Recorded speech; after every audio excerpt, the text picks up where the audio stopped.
Iran की ओर से Israel पर करीब 300 मिसाइलें और ड्रोन दागने जाने के बाद पूरी दुनिया में टेंशन का माहौल है। अमेरिका, ब्रिटेन, फ्रांस, जर्मनी जैसे पश्चिमी देश और रूस, चीन और भारत जैसे एशियाई शक्तियों के घटनाक्रम पर पैनी नजर बनी हुई है। हर किसी की निगाहें फिलहाल इजरायली प्रधानमंत्री बेंजामिन नेतन्याहू पर ही टिकी हुई है कि वह अगला फैसला क्या लेते हैं। इस बीच नेतन्याहू सरकार ने वॉर कैबिनेट की दूसरी मीटिंग बुला ली है। इसमें मंथन होगा कि आखिर कैसे ईरान की हरकत का माकूल जवाब दिया जाएगा। इससे पहले रविवार को भी मीटिंग हुई थी।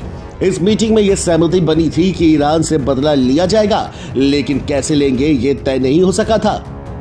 इजराइल की ओर से फिलहाल संभल कर कदम उठाने के संकेत मिले हैं, लेकिन नेतन्याहू वाली सरकार अपने सख्त तेवरों के लिए जानी जाती है। ऐसे में वह कोई सरप्राइज अटैक का फैसला भी कर सकते हैं। इस बीच दुनिया भर के नेताओं का रिएक्शन आया है और उन्होंने ईरान और इजराइल से शांति की अपील की है। अमेरिकी राष्ट्रपति जो बाइडेन ने तो कहा है कि इसकी तीखी निंदा करता हूं मैं। इसके साथ ही उन्होंने इजराइल से भी संयम की अपील की है।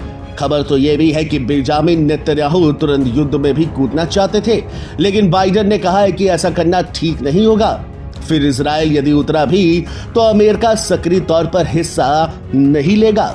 बाइडेन के अलावा यूरोपीय नेताओं का भी कहना है कि अब खून खराबा रुकना चाहिए। फ्रांसीसी राष्ट्रपति इमैनुअल मैक्रों ने कहा है कि मैं ईरान की ओर से किए गए हमले की निंदा करता हूं। ईरान की इस हरकत से पश्चिम एशिया में स्थिरता को खतरा पैदा हुआ है।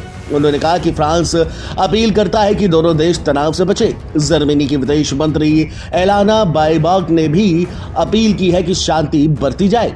इसके साथ ही उन्होंने ईरान की ओर से किए गए हमले की निंदा की और कहा कि उसने दुनिया को एक नए खतरे में डाल दिया है। ईरान और उसके सहयोगी आतंकी संगठनों को तत्काल रुक जाना चाहिए। वहीं ब्रिटिश पीएम ऋषि सुनक ने भी कहा है कि हम ईरान की हरकत की कड़ी निंदा करते हैं। सऊदी अरब, मिस्र, बहरीन, यूएई और कुवैत समेत कई खाड़ी देशों ने भी इस तनाव को कम करने की अपील की है।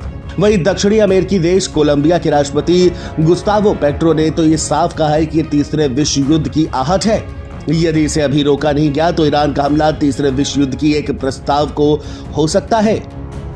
और उन्होंने ये भी कहा कि इसका पहले से अनुमान था। ऐसा लगता है कि हम तीसरे विश्व युद्ध की ओर बढ़ रहे हैं। हमारी अपील है कि मानवता के लिए युद्ध को टाल दिया जाए।